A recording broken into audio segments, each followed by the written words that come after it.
these billions of dollars that are floating around in government circles and in big business are put to good use, then some of these could well be put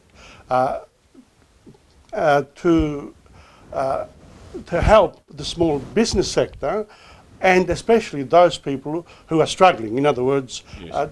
During the global financial crisis, the government rightly backed up the banks. Now, can the banks back up the individuals? That's the question. Can they show a little bit of, show some, some empathy towards their customers and help the small business people who need some real help from them and allow them to have the cash flow that they need. Because that's the problem in a small business. If you can't do that, then you have to close up. Now, maybe in some cases it's a good thing, but I don't think it's, yes. That's a real problem. Sure.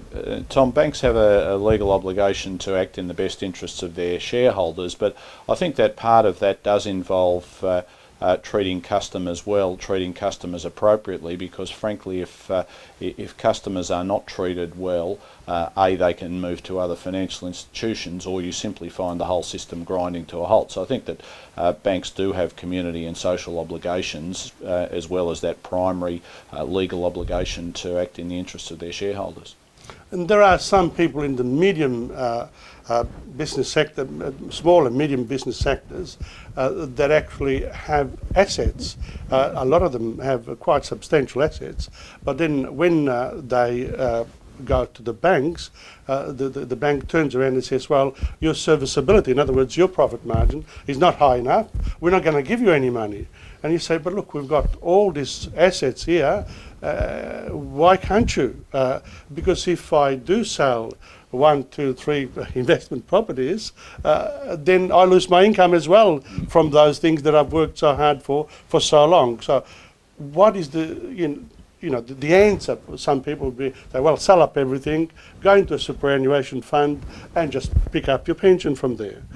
But is that what we want for our older citizens who want to be proactive and active until they are 80 and plus? Yes. Well, I mean, can we do something about this? I think that banks need to make commercial decisions, and governments and politicians can't tell them which projects they should support or where they should invest their money. But there's no doubt that if that this country benefits and profits from having an entrepreneurial spirit and encouraging people to engage in business-like activities, and I certainly hope that banks and financial institutions are mindful of that.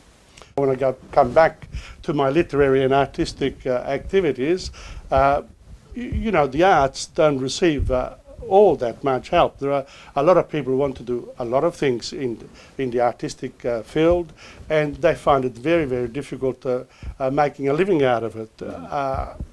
Can some of the big billions of funds that the governments have and big business have be put to good use by helping the arts and performing arts and all types of arts activities that are essential for people's work, following skills that they have, and for their own personal happiness. And I think not enough is done in that area. Since we are in election mode, I'm sure that both Labor, Liberal and the Greens, whoever's in government, could look at this with a little bit more empathy. The area of the arts is important for our community as it is for others. I think that Australia probably doesn't have as strong a tradition of philanthropic support for the arts as, for example, the United States and some other countries. So that's a cultural issue for us. We have done work through programs such as Creative Nation to encourage the arts in Australia. And actually, interestingly, Tom, recently there's been announced a program for young people where they're incurring expenses of, say, $500 in travelling to be involved in artistic projects and endeavours that the federal members like me have a capacity to reimburse those expenses. So it's only a small program, but nevertheless the idea is to encourage budding young artists. All these problems that I'm mentioning, really, they don't belong in the realm of the federal government. It's more in the realm of local government and state governments. But of course, the federal government gets all the money, so they have to distribute this money. They have some sort of a say, yes. Whereas the states and the state government and the local government will put this into effect. So they will. Well, that put the money to good use, but a lot of the money sometimes gets spent into, into keeping up a particular bureaucracy, rather than being spent for where it should go to. Now, can there be, in your opinion, some sort of mechanism where a lot of the money is actually spent for where it is needed? Look, I think that governments have a range of mechanisms designed to promote accountability and to ensure that money is spent in the way that it needs to be. We have, for example, the Auditor General, and it's always important to make sure that money is being spent wisely and properly in artistic areas as well as others. Coming back to our local issues here, to the Wills Electorate, you're very busy now visiting schools in your new role. Are you managing to keep up with your electoral duties here in the city of Wills? I confess it's a challenge, Tom, given the responsibilities that I had earlier this year as Parliamentary Secretary for Trade and more recently as Parliamentary Secretary for Schools. But obviously I'm very familiar with schools in the Wills Electorate. I've visited, I think, all of them, and I think all of them a number of times, and through projects like the Building the Education Revolution that we had going over the course of the last few years, where the primary schools in particular in my electorate were renovated and rejuvenated, and something like $100 million was spent in the Wills Electorate on doing up schools, and it was a fantastic project, and it's done a lot of good, but it's also given me a lot of exposure to what schools in Wills are doing, and I do want to build on that in my work as Parliamentary Secretary for Schools.